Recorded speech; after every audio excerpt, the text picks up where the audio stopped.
bonjour à tous. Bon, déjà, je suis excusé de la voix, vous devez vous dire, il a trop fait la fête hier soir. C'est pas le cas. C'est que le début. Merci à tous d'être là. Switching English, yes, sorry, actually, yes.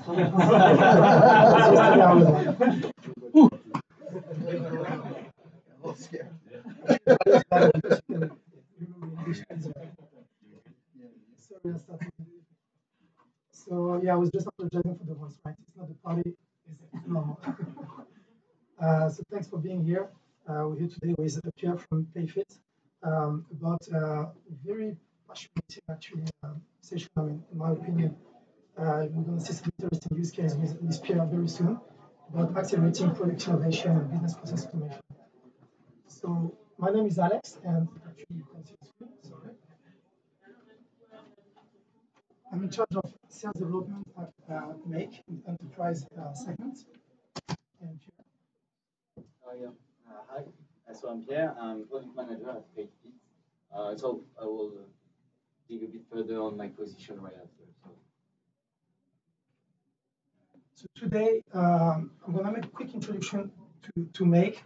Then Pierre will make an overview of Payfit, and we'll try to understand how Payfit leverage Make basically to accelerate product innovation, but also process automation. Also, feel free to ask questions right during the time. We're not going to wait until the end. So if you have questions, just feel free to jump in. So I'd like to start with actually a few numbers here, just to set the context. And because it's not us saying that, it's actually Gartner, right? One of the most respected consulting firms. We've seen that automation has shifted, right, from, as they say, adoption to condition of survival. That means that we all see it with the context nowadays, right, with the economical situation, geopolitical situation. Automation has become something very important. Nowadays, we have actually 2 out of 3 CEOs considering that as a top priority. At the same time, we know that around 30%, yes, 1/3 of operational costs could be related to automation technology. And a very important number that I think is quite shocking is actually an employee spend around 59 days a day in admin task. We're all guilty of that, right? Repetitive task. And that's actually an interesting fact to consider. And that's one of the reasons Make exists today. So when we talk about automation, let's keep in mind that it's actually not new, right? It's been on the market for the last 40 years at least, through different forms, right? So initially with PC, hardware, and so on. Then in 2000 with internet, it's been more towards cloud solution. But what's interesting here is that all of the solutions over the last 40 years had involved coding, IT departments. One major shift that we see today is that actually we see automation with Nocode, which is actually the idea of having no IT department involved. What we see as well is that with the emergence of all the cloud services, we now see a jungle of apps, right? We all use, I'm sure, at least 5, 10, 20 different softwares in our jobs. And we can think that it's actually a good thing, but at the end, it's actually a major issue for productivity. We don't know how to interconnect apps. We sometimes use 3 apps for the same things and becomes a real problem. So that's why Make exists, right? The solution would be to have no-code automation tool that will help you basically interconnect all of your apps, right, without the need for IT or coding skills. Some solutions exist in the market. We have front-end automation, back-end automation. As I mentioned, those are brilliant solutions, but you need to involve IT, right? And it's not flexible enough. If you want to make change, you need to have, for example, we have PA to make a change on the robot, to involve the IT. Most of the time, you will need to wait a few weeks, a month. You will need to have a budget approved, right? So it's not flexible. We live in a day where everything is to go quick. We need to be more and more productive. We need flexibility, we need agility. And that's where no-code automation comes in. And more than no-code automation, that's where Make's come in, right? The idea of Makes is to have a visual tool. So the idea is that the bubble that you see here basically will be the apps, right? So imagine, for example, Mailchimp, Salesforce, HubSpot, Payfit, for example, right? Whatever you can imagine, whatever you want to connect. And you just have to select the apps that you want. Then you will have a module, right? Pre-made module for you, right? And you can just connect the apps and create a business workflow in just a few minutes without any IT skills. That's the magic of Make, right? So connect in a few minutes, thousands of apps. The idea is to make that available for anyone across any industries. So I don't know in the room if we have like sales leader, marketing leader, HR leaders. The idea is that if you don't know how to code, then welcome to Make. The idea is to help you interconnect all of your IT stacks with the IT department. On the platform, we have across 1,300 apps, right? If you don't have an app for it, it's okay. We have API because Make can be as well a low-code tool, right? But it's okay. You don't need to code. It's just a few lines, and you can create some kind of API code as well on top of existing apps. So the idea is that you can really innovate without any limits, right? And you can really connect any apps that you can imagine of. So that's Make. So just to give you quick numbers as well about us, Make has been on the market for the last 10 years. We've been acquired 2 years ago by a big company called Salon, specialized into process mining. Nowadays, we have around almost a million users, actually, approaching a million. We have a range of customers going from SMBs to mid-market to big companies, like you can see here with Meta, Spotify, Adidas, and so on. And you can go actually and check the review and make a judgment for yourself. So one last thing on my side that I think it's important to understand when we talk about no-code is that there is a shift on the market, right? In the classic world, if you need to make a change, you will need to go to an IT department, as I said before, right? Here, the idea is that you can create, you can innovate yourself, right? And some companies take it even further and they create product teams in charge of the product, in charge of automation, right?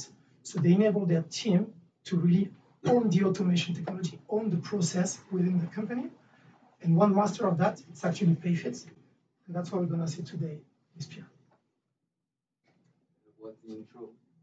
So no pressure on my side. If you have any question, by the way, in the meantime, as mentioned, feel free to raise it. So we talk about accelerating product innovation and business process automation. So first, I will not be rude. I represent myself. So I'm Pierre. So the third time I told you. So I joined Payfit 4 years ago as a product builder. So you'll see in the future of the presentation that this is quite important also. So our team is focused today on payroll operations, scalability, I'm also a product and a low-coder and a high-key innovator, but we don't care about that. So first, I will introduce what is Payfit. Our mission is to simplify payroll for SMBs and enable employers and employees to grow together. So basically, how this looks like, because enough of theory. So this is some features that we are providing through the Payfit application. So we are managing payroll, as I just said. So we can think about the dematerialized payslip, the society declaration that we are handling for our customers. Also, the legal monitoring and the dashboard and the export that you can need when you are doing some payroll. We are also addressing the human resources with the employee space, or you can request from absences, for expense that you have, and also for you onboarded as an employee. Last thing that is also important in our product is that we are providing financial well-being. We are, employee can choose to request an advance payment during the month, and also if they want to make some donation on their salary. So this is some of the features that we are providing at Payfit. So just give you some numbers in order to give you a context, not to just give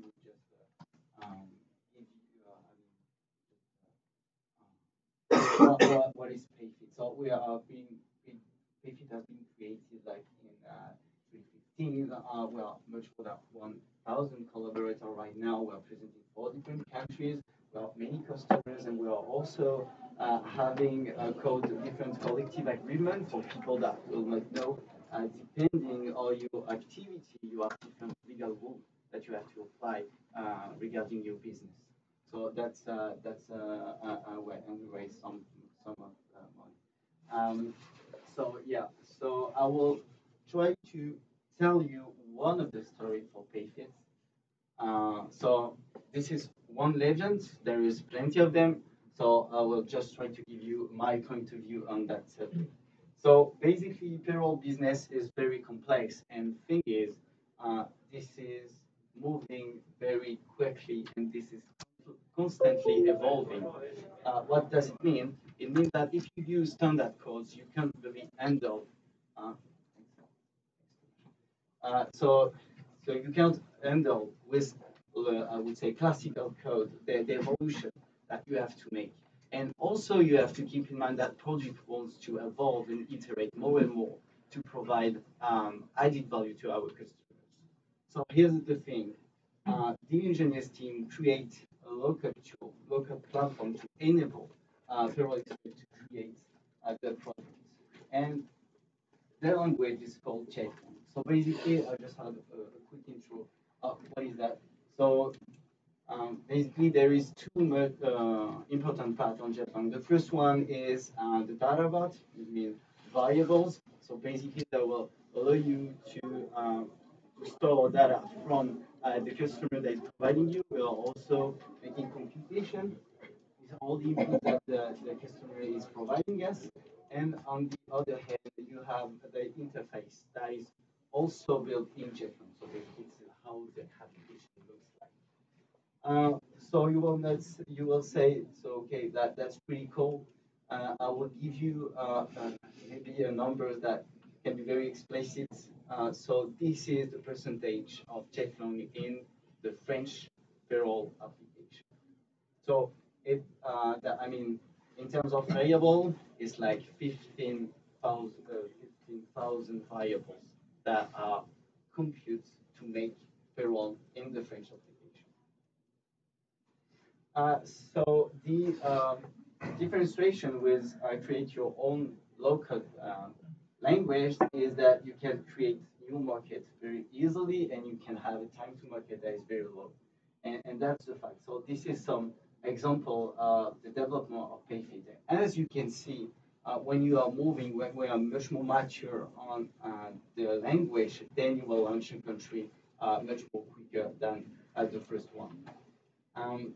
What is also very important is that in the payroll context, everything changes very often, and sometimes this is very difficult phases that we have to go through. So when we take the example of the COVID, that changed everyone's life. And the thing is, around 2 weeks, product builders managed to create a new menu on the application on every country of Payfit in order to guide and to help every customer to manage and handle rules that they have to follow with the COVID period new requirements. So maybe a quick sum up. So basically, we are sharing entity. We are also globalize the payroll expression for every country. We are whole existing code template that they can use. So the whole thing is I would say objective of the Jetlang is to give autonomy to our local countries in order to have a tailor-made solution for their markets. So you will say, okay, that's cool, but who is using Jetlang? So I heard many different definitions from the beginning of the summit regarding what is product builders, we call them makers or whatever. So here is my definition through the, I would say, the Payfit environment. So what is very interesting is that product builders are knowing some payroll rules. So they are also helped by legal product or whatever, but they are product manager on payroll. So that's the good part. So they know the rules, the business rules that they have to apply. The other thing is that they know the customers. They are meeting customers, they are making some discovery with customers. So they know how both interface, I mean, easy interface, and how do you interpret the business rules. So that's the product manager part, and that's the designer part. And what is very interesting is that they can also develop what they had in mind concerning the roles that they want to apply, how they want to make that, and they can do that on their own. So they are pure project profile, I would say, that they can go through from, I would say, needs to the implementation itself. So what we are here, so I want to introduce the make usage that we have at Payfit in this environment and ecosystem. So just getting back to the business of Payfit, so we are talking about payroll. The thing is, your payslips is only one part of payroll. The payroll is much more complex, and generic payslip is not enough to make payroll for our business. You have plenty of process that you have to handle in order to be sure that you are providing a good software, payroll software for your customers. So when you arrive on the new company, you have an onboarding to follow. So there is some payroll information that you have to give in the application. You have also the payslip generation that you have each month, depending on your country, but each month generally. And you have also, because payroll is very complex, some errors that you have to handle. The thing is, you have to handle error, but you have to fit the rule of the market that you are serving. So it can be different for a country to another. And what was another very important part of the payroll is send declaration, because your pay slips is a document for you, but all organism that is completing the whole thing is doing that from the declaration.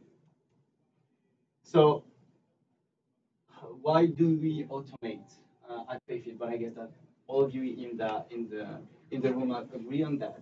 So we are optimizing our variable costs. We are also making scalable of our process to support the growth of Payfit. We want also as a mission to fulfill Payfitters. So by removing the whole recurrent task and low added value task doing on a daily basis, we are also making Payfitters fulfilled. And then you have the efficiency, because that's a robot that can do much more than a human being, and we are also do less error. That would be more quality and efficiency on our process. So here is the, I would say the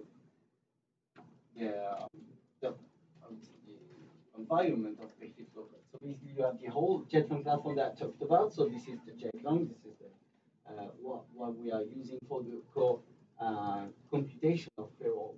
And product builders is middle of it, and they are using now Make in order to automate some process that recurrent and they have to provide. So enough of theory. I will give you a specific example of what is that. So basically, if we take the example of the declaration, it's like the letter. If you are writing a letter to your grandmother, your grandfather, you're providing them an information. So you have an I would say, structure to follow, and you have to send them regularly a letter. Thing is, if you can get the image of your grandmother and your father, they will answer to your letter.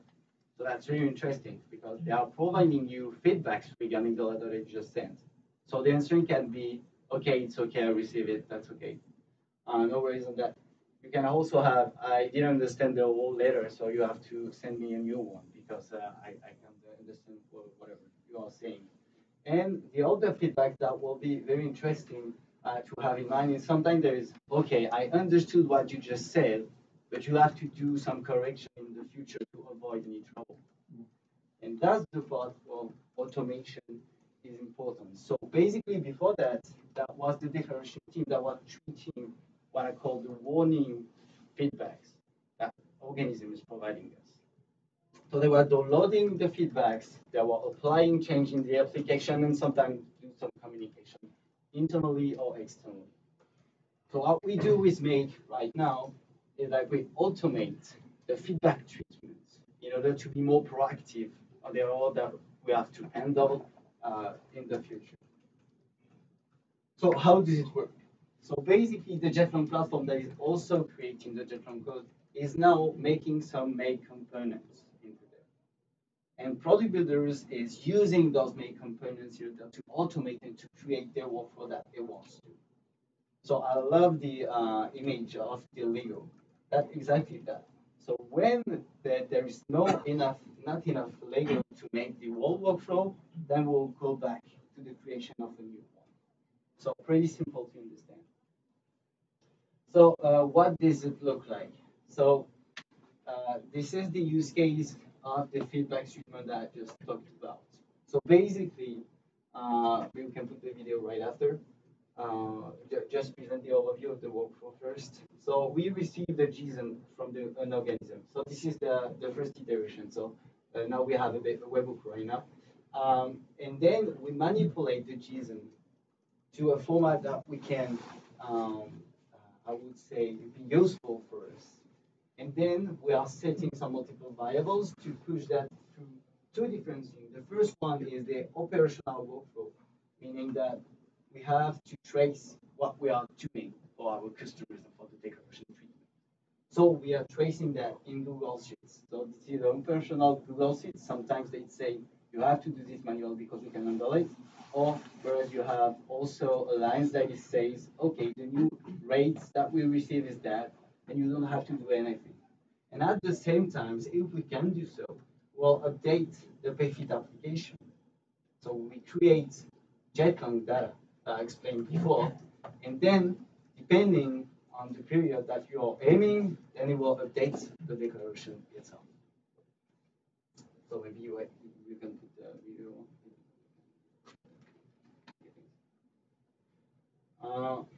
So no worries, this is only 2 minutes. So this is how it looks like. So that's the feedback that the French organism net entreprise is providing us. So this is plenty of information. What is important in there, and you will have some rates that you have to apply for our customers, and then we manipulate that.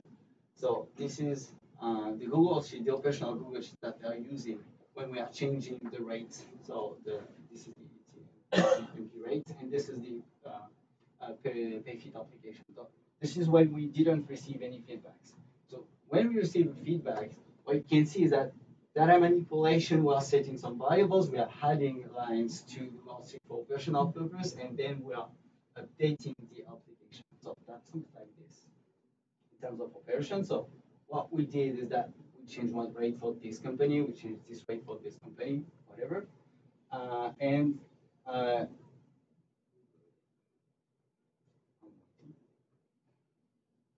And sometimes you don't have only one rate, but you have several rates. So we are also handling those things in order to say that we receive different rates for one company. So I updated this one, this one, this one, this one.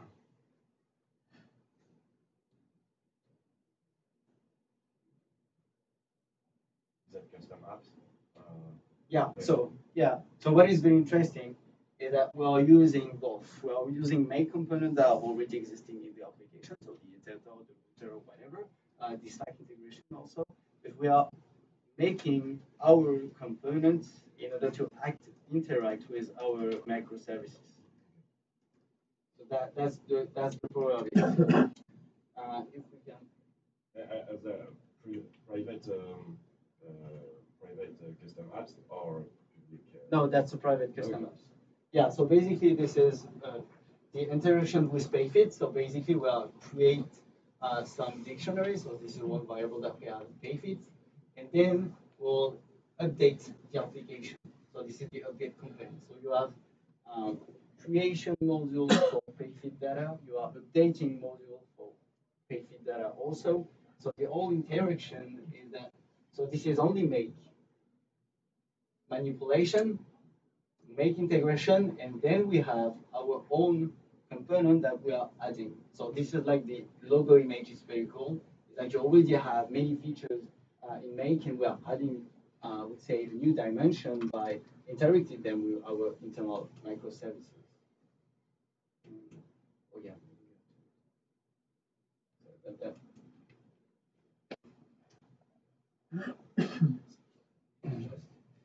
Yeah. The webhook, where is it triggered?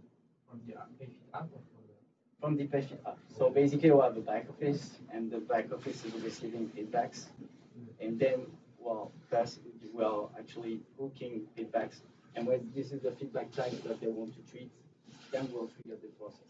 So this is only one feedback process, but there will be plenty of them. So regarding the impact on this single feedback treatment, it's like we are avoiding each year 2,700 errors. And approximately that's saving 200 hours of time spent by operational people to fix it.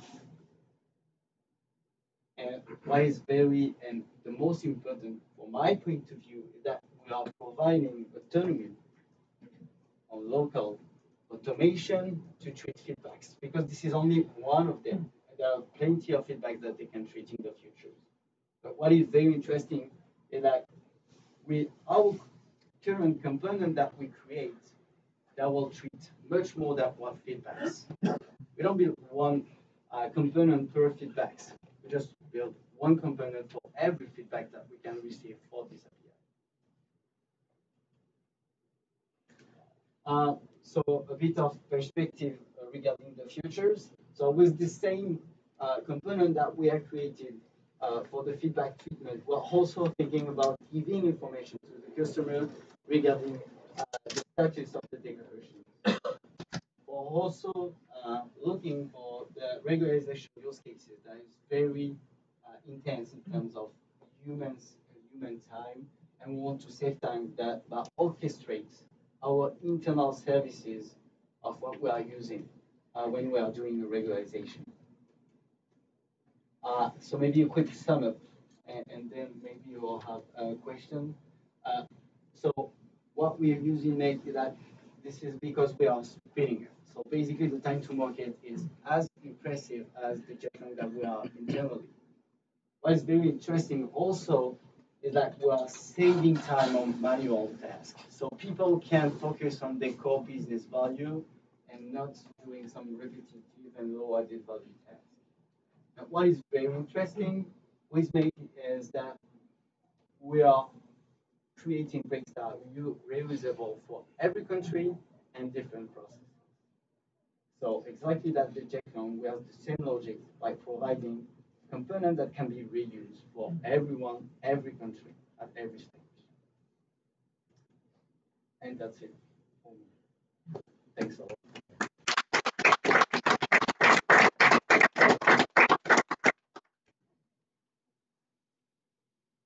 So if you have any questions, Thank you. So in my company, we have something similar, but I think the deadline is not as good. So we have a lot of people who are not from the tech that builds process inside our application that is built by developers. And developers are not always aware of what is going on with Nocode.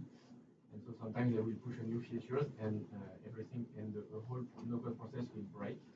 But this Nocode process is quite big and generates a lot of business actually. And so how do you handle the conflict that it can be between the tech and people who are product builders? That's actually a good question. So at first we had the same problem because we were using the same environment for developers and for low coders, meaning product builders in our case. But now we create new environments. So we have like 3 different environments. I'm looking at so there is one for development, one for low coders, and the production. So you're avoiding, I mean, that they are working at the same time on the same thing. But when the dev team is creating new features, then they will go through the demo environment to test it, and then they will push to the environment of the low coders. And if it's not working, then we'll not push in production, but getting back to the previous version.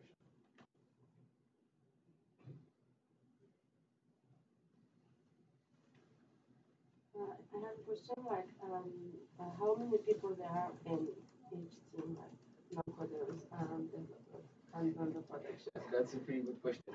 You have the numbers? I think now, in terms of developers, we've reached like maybe more than 150 or 200 developers. But in the Jetland platform, we are like. Oh, in the Jetland platform, we are like 50 developers. 50, 45, 50 max developers. And in terms of low coder, we have like 60. Yeah, 60 and like 40 in France and the rest for the countries.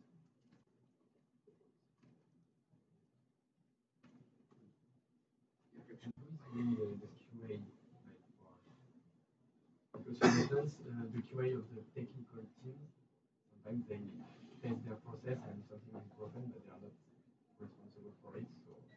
Oh, you're speaking about the product builders Yeah, or the developers? Because at some point you have to do a QA, right, to see if everything is working. And if something is not working in local, how, like, do you have QA for the local part and QA for the yeah, they're both of QA. Yeah. So basically, when you're pushing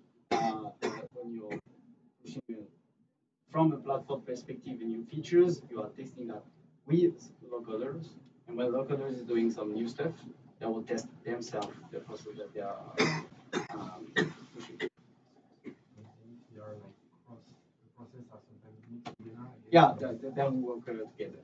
Okay, they work together. Yeah, well, encouraging all features that the development team is working with the local team. Because we are serving the same customer at the end.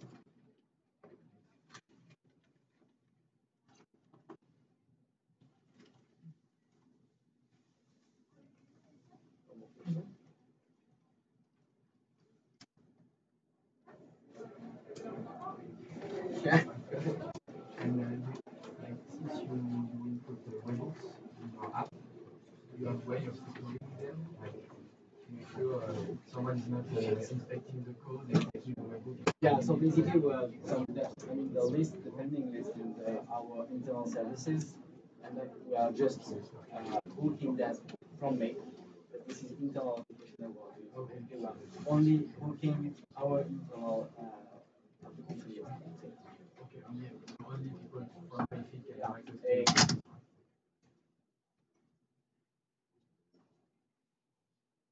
Yeah, just a quick point, maybe I'd like to go back on. Thanks for the question that you have if you have. Like usually you can go and make, you will see library of apps, right? But the Payfit app is actually not public. They made it, it's a private app, so that means you can build it in your own environment. And the value here is that then your team can literally just take your app and decide what will be the trigger or the action. So they don't need to code, right? They don't need to rewrite any JSON code or API or whatever. That's the big value is that you do it once, then you can enable all of your team basically with non-technical skills to just like take the app and decide whatever action they want to do with it. That's really the value of it, right? It's not on the marketplace, but you can have your own private custom apps internally. The second thing is that Make is not just for internal processes, as we may think, but it's also for your product. And we have more and more software companies using Make to connect actually and to use the workflow for their own product as a white label approach, I would say. That's another value of offering that we see rising as well. So I just want to comment on those points.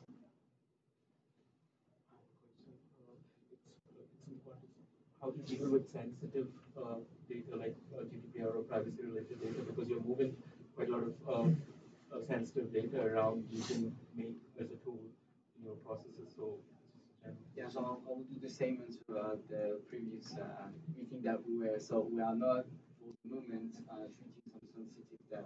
I mean, we are only moving some rates that is linked to companies or nothing sensitive.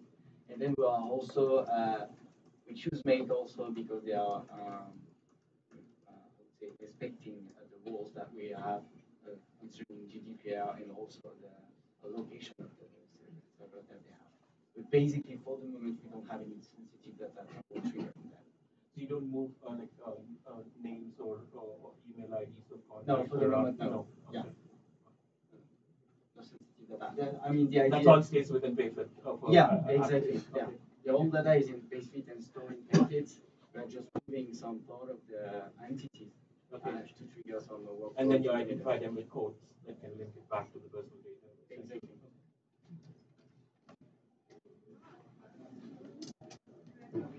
Actually, a question following that. I promise I'm not trying to trick you, Pierre. It's a question to make because I actually never use the tool myself. Do you have actually embedded within the tool some kind of user guidelines to guide the users towards security matters, how to actually architecture like these types of data transition, what should goes there and should goes there? Like, is it something that is embedded through your user experience or not yet? So, how? The question, Yeah. so in terms of security and compliance. Yeah, kind of. Yeah. Because So, no coders, by default, they're not maybe directly educated towards security measures, towards data, and as they don't have this knowledge, maybe they can mess with that. So how are you trying within your tool to maybe guide them through that? so, first of all, as you may know, Make before was Integromat, and with the new rebranding, you can make everything got hosted on our parent company, so Salon servers. So it's a brand, a new architecture, and we fully align and compliant with their certification, right? So that means that the new Make platform is hosted actually on AWS servers in Frankfurt, and we have one in the US. I'm talking for the multi-tenant platform, the standard platform. If you want to go with some kind of enterprise or whatever solution, it's different, it's more customized. If I would say the 80% of the people using the platform, that would be this. And so it's ISO 27001 compliant, SOC 2, and so on. All of that you can find it online, right? So that's the first step. The second thing as well is that when you create scenario, I know that you made a new update, I don't know if it's been released, but you have some kind of help bubble and stuff where now they explain you as well like how the app works and some kind of how the data is managed and so on. One thing important to remember is that we don't store the data. Just make an encrypted transit of the data. As Pierre mentioned, for Payfit, for example, it will be stored in Payfit. If you move it to Google Sheets, it will be stored in Google Sheets, right? But just make an encrypted data. Okay, nice. Encrypted transit.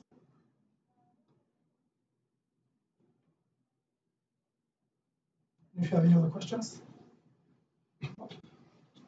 Just one last one. How are you, to that question, right? Like, how are you documenting all of this internally now? I asked self, like, I'm working on like a documentation tool for like all of this stuff. But like, I'm just curious, like, I'm always trying to learn how people are documenting today. Yeah, me too.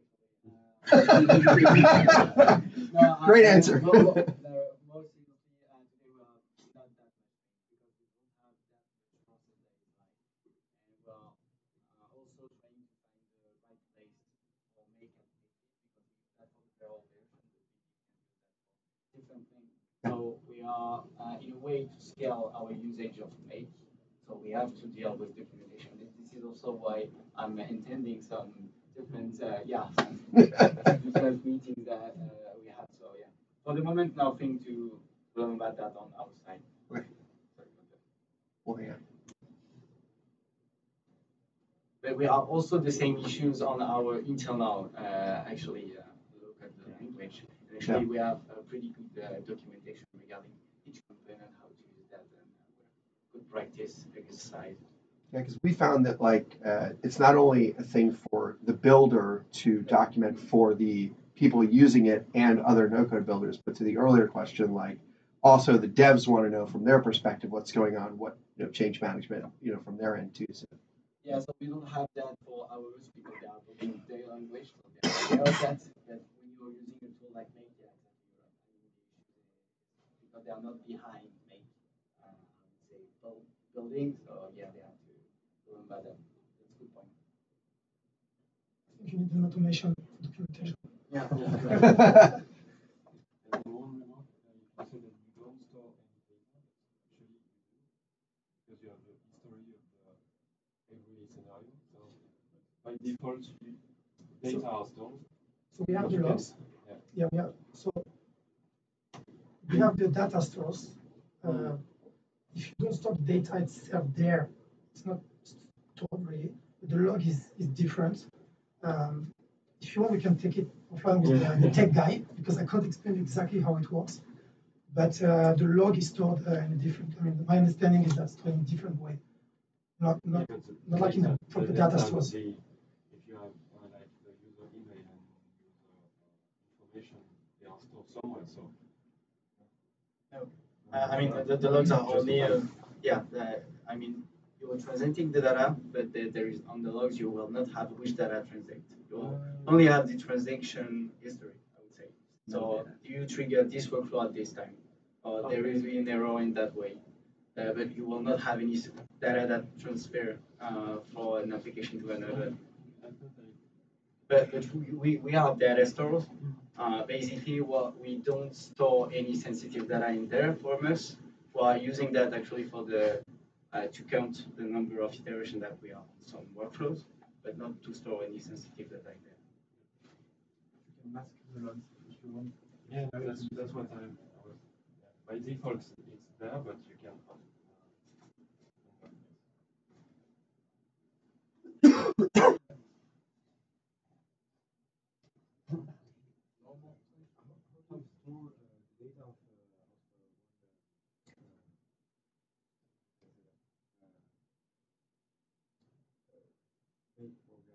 How do you store it? Is it encoded in is it encoded or is it comprehensible for Not sure to understand what you mean. like when you make a program with Maze, when you receive the program, do you have the data of the program in an understandable format, or is it encoded? Okay. That's a good question, to be honest. You don't know. Yeah, maybe Pierre, you know. Okay. But we can ask Benjamin if you want. Okay. Which is Because I was thinking it would be very useful if you could just like copy that data and post it on like for someone else to have the code, the code, like just with a copy paste. No. you can it's really easier. You can download the JSON file Okay. and upload it to a new scenario, for example. Okay. You can import. Okay. The only thing you can do is that having, I mean, use that in other other tool that make. Okay. And now you can even do like copy paste the scenario as well. That's just within Make. But if you want to create a new scenario, brand new, but the same, you can do like a normal like Control C, Control V, and it will copy paste the scenario as well. We just need to redo the authorization on the apps.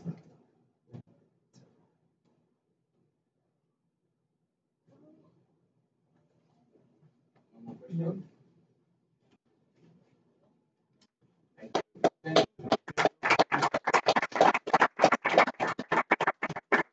From the time that you need to try out the platform, you can scan the QR code.